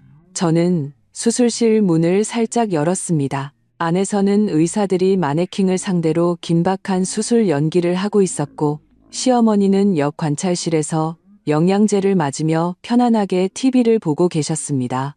임윤주가 보낸 정보는 정확했습니다. 이 모든 것은 심정우가 돈으로 꾸민 사기극이었습니다. 저는 전화기에 대고 한자 한자 힘주어 말했습니다. 잘 들어요. 첫째, 어머니 치료는 제가 알아서 할게요. 최고의 병원으로 모셔서 최고의 치료를 받게 해드릴 거예요. 당신과는 상관없이. 둘째, 당신이 원한 5천만 원, 단 1원도 줄 수 없어요. 지금 이 순간부터 우리의 모든 공동 계좌는 동결될 겁니다. 셋째, 우리 결혼 끝났어요. 변호사한테서 연락 갈 테니 기다려요. 전화를 끊고 저는 연기하던 의사에게 다가가 그의 비리 현장이 담긴 영상을 보여주었습니다. 의사 선생님, 연기 잘 봤습니다. 이제 막을 내릴 시간이에요. 경찰서에 같이 가시겠어요? 아니면 이 영상을 언론과 보건당국에 넘길까요? 의사는 그 자리에 주저앉았습니다. 저를 무너뜨리려던 심정우의 마지막 카드는 결국 자신의 파멸을 알리는 첫 번째 신호탄이 되었습니다. 심정우가 서울에 돌아온 날, 가을 하늘은 눈부시게 맑았고 바로 그날 신생 갤러리가 문을 열었습니다. 저는 갤러리 2층 테라스에서 우아한 흰색 샤넬 수트를 입고 샴페인 잔을 든 채 아래 잔디밭에 모인 수많은 명사들과 기자들을 내려다보고 있었습니다. 이 개관 파티는 단순한 예술 행사가 아니라 저 서진아가 온 세상에 저의 귀환을 알리는 무대였죠. 임윤주는 제게 다가와 서울의 네로라 하는 인물들이 모두 모였다며 저를 다이아몬드 퀸이라고 불렀습니다. 그녀는 심정우가 조윤서, 그리고 2살배기 아이와 함께 공항에서 택시를 타고 바로 이곳으로 오고 있다고 알려주었습니다. 모든 준비는 끝났습니다. 배우들은 제자리에 섰고 이제 주인공만 등장하면 되었습니다. 오후 3시, 개관식이 시작되었습니다. 저는 갤러리의 주인으로서 연단에 섰습니다. 신생 갤러리 개관식에 와주신 모든 분께 감사드립니다. 많은 분들이 왜 갤러리 이름을 신생으로 지었는지 묻습니다. 그 이유는 이곳이 정말로 폐허 위에서 태어났기 때문입니다. 제 말에 장내가 술렁였습니다. 저는 미소를 지으며 말을 이었습니다. 2년 전 이곳은 제 집이었습니다. 추억이 가득했지만 거짓으로 가득 찼던 곳이죠. 저는 그 집을 제 손으로 허물었고 제 과거를 묻었습니다. 그리고 제 청춘과 꿈이 묻혔던 이 땅 위에 이 갤러리를 세웠습니다. 저는 두 팔을 벌려 제가 창조한 이 공간을 가리켰습니다. 이곳은 단순한 건물이 아니라 저의 일부입니다. 부서진 후의 재조립이자 고통 속의 각성이며 과거와 작별하고 미래를 껴안는 저의 선언입니다. 그래서 이곳의 이름은 신생, 갤러리의 신생일 뿐만 아니라 저 서진아 인생의 신생입니다. 연설이 끝나자 우레와 같은 박수갈채가 터져나왔습니다. 바로 그때 이민주가 제게 다가와 그가 도착했다고 속삭였습니다. 저는 갤러리 유리문 밖 캐리어를 끌고 아이를 안은 채 초췌한 여자와 함께 서 있는 심정우를 보았습니다. 그는 눈앞의 광경을 믿을 수 없다는 듯 충격과 혼란, 그리고 세상에서 버림받은 듯한 표정으로 서 있었습니다. 그는 자신을 기다리는 것이 따뜻한 집과 아내일 것이라 믿었겠죠. 그는 자신이 아들을 내밀며 저의 무너지는 모습을 감상할 수 있을 것이라 상상했겠죠. 하지만 집은 사라졌고 그가 제자리에 있을 것이라 믿었던 여자는 이제 그가 우러러봐야 할 높이에서 눈부시게 빛나고 있었습니다. 파티 분위기가 무르익을 때 저는 인파 속을 오가며 손님들과 담소를 나누었습니다. 문 밖에 그를 완전히 무시하면서요. 저는 그에게 우리 둘이 이제 완전히 다른 세상의 사람이라는 것을 똑똑히 보여주고 싶었습니다. 그는 마침내 분노에 찬 황소처럼 사람들을 해치고 제게로 돌진해 왔습니다. 쇼는 이제 시작이었습니다. 심정우는 갤러리 문 밖에서 마치 잘못된 연극 무대에 선 배우처럼 멍하니 서 있었습니다. 이틀 전만 해도 그는 조윤설을 안심시키며 자신만만하게 말했었죠. 진아는 나 없으면 못 살아. 우리 아들을 보면 결국엔 다 받아들일 거야. 그는 이번 귀국을 화려한 수확이라 생각했습니다. 그러나 택시에서 내린 그의 눈앞에 펼쳐진 것은 익숙한 집이 아닌 차갑고 현대적인 갤러리였습니다. 유리문 너머로 보이는 화려한 파티, 그리고 그 중심에서 여왕처럼 빛나고 있는 서진아. 그의 기억 속 온순했던 아내는 온데간데 없었습니다. 안 돼. 이럴 리 없어. 그는 넉나간 사람처럼 중얼거렸습니다. 옆에서 아들이 울음을 터뜨리자 그는 마지막 이성의 끈을 놓고 미친 짐승처럼 갤러리 문을 박차고 들어왔습니다. 서진아. 그의 고함 소리에 파티장의 모든 소음이 되섰습니다. 수백 개의 시선이 초라한 행색에 그에게로 쏠렸습니다. 그는 저를 향해 돌진하며 악을 썼습니다. 이게 다 어떻게 된 거야? 우리 집은 어디 갔어? 저는 샴페인 잔을 든 채 모든 사람의 시선을 받으며 그에게 다가갔습니다. 그리고는 옆에 있던 보안요원에게 마치 모르는 사람을 보듯 말했습니다. 이분, 제가 아는 분인가요? 초대장이 없으면 내보내주세요. 손님들께 방해가 되니까요. 제 말은 심정우에게 찬물을 끼얹는 것과 같았습니다. 그는 믿을 수 없다는 듯 저를 보며 소리쳤습니다. 뭐라고? 서진아, 너 지금 연기하는 거야? 나 심정우야. 내 남편이라고. 남편이요? 저는 가볍게 웃었습니다. 그 웃음소리는 청아했지만 뼛속까지 시린 냉소가 담겨 있었죠. 아, 심정우 씨. 기억났어요. 하지만 곧 남편이 아니게 될 텐데요. 그 순간 임윤주가 변호사 2명과 함께 다가왔습니다. 심정우 씨, 제 의뢰인 서진아 씨가 정식으로 제출하는 이혼 소장과 귀하의 사기, 재산 은닉, 중혼죄 혐의에 대한 증거 목록입니다. 수령하시죠. 이혼, 범죄 증거라는 단어에 심정우의 뇌는 완전히 정지한 듯 했습니다. 그는 미친 사람처럼 서류를 흩뿌리고 제 팔을 붙잡았습니다. 내가 날 함정에 빠뜨렸어. 이 독한 년. 언제부터? 2년 전 수원 산부인과 앞에서 당신이 다른 여자를 부축하는 걸 본 그 순간부터 저는 그의 눈을 똑바로 보며 한자 한자 힘주어 말했습니다. 당신 다 알고 있었어? 알고 있었죠. 우리 회사 돈으로 그 여자에게 집을 사주고 당신들 사생활을 위해 신탁을 만든 것도 5년짜리 사기극을 꾸며 날 버리려던 것도 그리고 당신 어머니 목숨을 담보로 내게 돈을 뜯어내려 한 것까지 전부요. 제 말 한마디 한마디에 그의 얼굴은 하얗게 질려갔습니다. 주변의 경멸 어린 시선은 그의 마지막 남은 자존심마저 갈기갈기 찢어놓았습니다. 그는 완전히 무너져 내렸습니다. 제 팔을 놓고 비틀거리다 그 자리에 주저앉아 짐승처럼 울부짖었습니다. 왜 이렇게 된 거야? 저는 그의 앞에 쪼그려 앉아 우리 둘만 들릴 정도의 작은 목소리로 속삭였습니다. 당신이 너무 오만했으니까. 심정우, 당신은 내가 날개 꺾인 금사빠라고 생각했겠지만 잊었나 보네. 내가 당신 아내가 되기 전에 나는 서진아였다는 걸. 당신보다 훨씬 똑똑한 건축 설계사. 저는 일어나 더 이상 그를 쳐다보지 않았습니다. 마이크를 잡고 모든 손님을 향해 우아하게 잔을 들었습니다. 여러분, 잠시 소란이 있었습니다. 이제 저희 신생 갤러리 개관 전의 첫 번째이자 가장 중요한 작품을 소개하겠습니다. 저는 뒤를 돌아 제가 직접 창조한 이 아름다운 건물을 가리켰습니다. 이 작품의 이름은 자유입니다.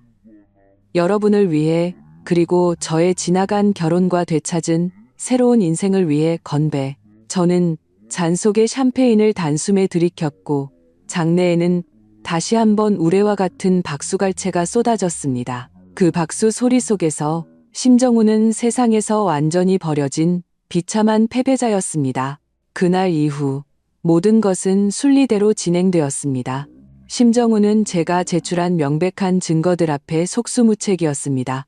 법원은 그의 유책 사유를 인정하여 그가 순자산 없이 이혼 증신 추후하도록 판결했습니다. 뿐만 아니라 그는 사기, 횡령 등 여러 죄명으로 징역 15년을 선고받고 화려한 사업가에서 하루아침에 죄수로 전락했습니다.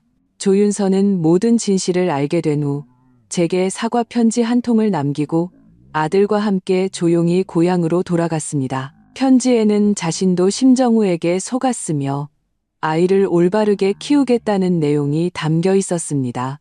시어머니는 아들이 감옥에 갔다는 소식에 크게 알아누우셨습니다. 저는 병원에 한 번 찾아가 그의 손을 잡고 눈물로 사죄하는 것을 조용히 지켜보았습니다. 저는 그를 위해 최고의 간병인을 고용하고 남은 생의 모든 부양을 약속했습니다. 그것이 제가 전 며느리로서 할 수 있는 마지막 도리였습니다. 신생 갤러리는 개관과 동시에 서울의 새로운 예술 명소가 되었고 제 사업은 정점을 찍었습니다. 저는 갤러리 운영을 전문가에게 맡기고 다시 스케치북을 맨 채 세계를 여행하며 새로운 영감을 찾아 나섰습니다. 피렌체에서, 교토에서, 안달루시아에서 저는 잃어버렸던 저 자신과 온전히 재회했습니다. 이야기의 마지막은 이혼 후 1년이 지난 어느 봄날의 한 장면으로 끝맺고 싶습니다. 저는 개인 건축 설계 작품전을 위해 서울로 돌아왔고 전시는 신생 갤러리에서 열렸습니다. 개관일, 저는 2층 테라스에서 수많은 친구들과 축하 인사를 나누고 있었습니다. 그때 임윤주가 갤러리 입구 쪽을 가리켰습니다. 그곳에는 소박한 차림의 젊은 여자와 3살쯤 되어 보이는 남자아이가 서 있었습니다. 조윤서와 그의 아들이었죠. 저는 잠시 망설이다 그들에게 다가갔습니다. 조윤서는 저를 보자 몹시 긴장했지만 아이는 심정우를 쏙 빼닮은 눈으로 저를 호기심 가득하게 쳐다보았습니다. 저는 아이의 눈높이에 맞춰 몸을 낮추고 미소 지었습니다. 안녕, 이름이 뭐니? 심연우요. 아느르니 산보 순이다 감이나. 아이가 씩씩하게 대답했습니다. 저는 아이의 머리를 부드럽게 쓰다듬어 주었습니다. 연우야, 엄마 말씀 잘 듣고 멋지게 자라렴. 그리고 일어나 조윤서에게 말했습니다. 들어가서 보세요. 오늘 전시는 무료예요. 그들을 뒤로 하고 인파 속으로 돌아오는 순간 저는 제가 진정으로 모든 것을 내려놓았음을 깨달았습니다. 그들은 더 이상 제게 상처가 아니었습니다. 그저 제 인생의 한 페이지였을 뿐. 그때 휴대폰이 진동했습니다. 해외에서 온 낯선 번호의 메시지였습니다. 다시 시작할 기회를 줄 수 있을까? 저는 발신인을 확인하지도 않고 미소 지으며 메시지를 삭제했습니다. 그리고 고개를 들어 갤러리 돔을 통해 쏟아지는 눈부신 햇살을 마주했습니다. 제 인생은 이제 막 시작이었으니까요.